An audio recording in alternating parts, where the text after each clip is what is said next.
de las matemáticas.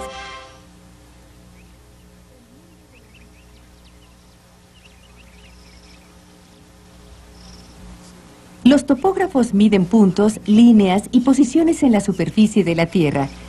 Es un trabajo importante y además requiere de gran exactitud.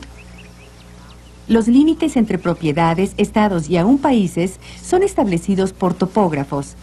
Y topografía precisa es necesaria cuando construimos edificios o caminos.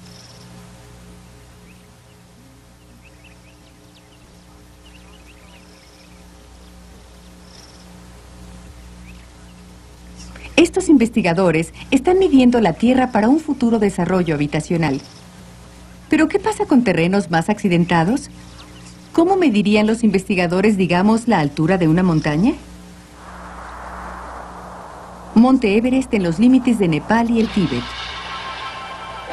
En 1953, Edmund Hillary y el Sherpa Tenzin escalaron su pico de 29,000 pies. Al igual que todos los demás, ellos creyeron que habían conquistado la montaña más alta del mundo. 34 años más tarde, su triunfo se puso en duda. Una nueva expedición americana a las montañas Karakoram, al noroeste del Himalaya, pareció haber encontrado una montaña más alta que el Everest. Su nombre, K2. ¿Picos gemelos? ¿Cómo pudieron hacer tal descubrimiento cuando los topógrafos ya habían medido estos picos hacía 100 años? Para averiguar esto, debemos regresarnos al primer estudio de medición realizado en la India, conocido como la Gran Arca. Antes de que los investigadores pudieran encontrar la altura de una montaña, primero debían localizar su posición exacta. Ellos hicieron esto usando un sistema de triángulos gigantes para medir la longitud completa del subcontinente hindú. El primer lado del primer triángulo es llamado base. Este debía ser medido con gran exactitud. Al final de la base, fueron erigidas torres muy altas. Una tercera torre fue construida a muchas millas de distancia. Un instrumento llamado teodolito fue posicionado en la punta de cada torre. Fue usada para medir los ángulos entre las torres.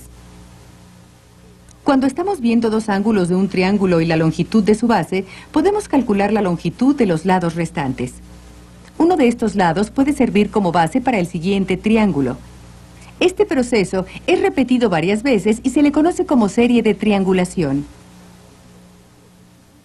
Conociendo dos ángulos de un triángulo y la longitud de su base, ¿cómo podemos conocer la longitud de los otros dos lados?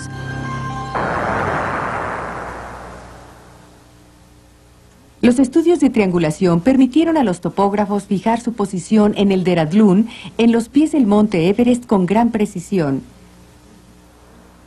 El siguiente paso fue determinar la altura del Dehradún sobre el nivel del mar.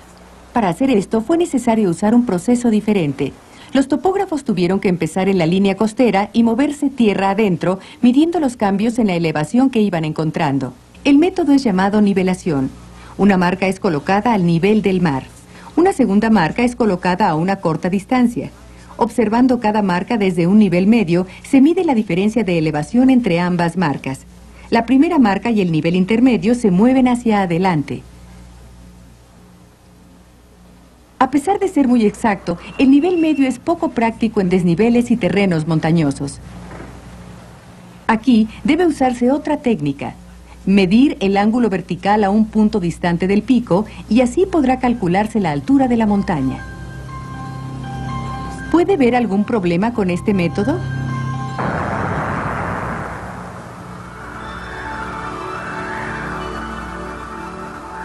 En noviembre de 1849, un joven investigador, el capitán James Nicholson, probó su teodolito en el Everest y descubrió la medida de altitud del monte Everest. 137 años después, en 1986, una expedición americana instaló una escala que entonces se creyó representaba a la montaña más alta del mundo, el K2. Ellos decidieron llevar equipo de investigación moderno para tratar de definir con precisión la altura del pico.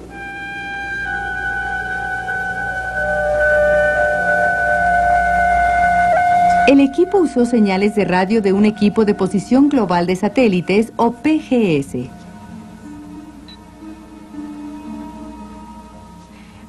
Varios satélites orbitan la Tierra con PGS.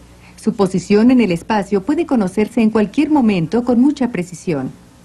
Los satélites transmiten señales de tiempo muy exactas hacia la Tierra. Los receptores en el suelo miden el tiempo que tardó la señal en llegar a ellos. Un simple cálculo de la distancia igualado con la velocidad y multiplicado por el tiempo nos dice a qué distancia se encuentra el receptor del satélite arriba. Usando varios satélites, podemos determinar la posición exacta en el piso. Usando este método, el sorprendente resultado fue que el K2 podría ser unos 247 metros más alto de lo que se pensó. Esto significaba que el K2 podría ser más alto que el Monte Everest. Esto tuvo que ser verificado, así que una nueva expedición se llevó a cabo para realizar una medición adecuada midiendo ambas montañas con el mismo método, una combinación del PGS y la triangulación. Los receptores del PGS fueron colocados a los pies del Everest. Usando varios satélites simultáneamente, se tardaron varios días para obtener la posición y elevación exacta. El equipo usó teodolitos de peso ligero para triangular el pico desde la localización que detectaron los receptores. Con la altura precisa conocida del Everest, el siguiente paso fue medir el K2. El grupo partió hacia la Concordia, el primer punto donde se tenía información sobre el K2. Se realizaron de nuevo mediciones con PGS y con triangulación para determinar la altitud exacta del pico del K2. Los resultados fueron precisos. El estudio de 1849 hecho en la India fue correcto y la lectura de los satélites fue errónea. El Everest rebasó al K2 por unos 260 metros.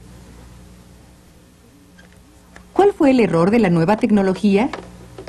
En 1986, la tecnología del PGS apenas comenzaba y probablemente no había suficientes satélites. Actualmente, con más satélites en órbita, las mediciones están más acordes con la realidad.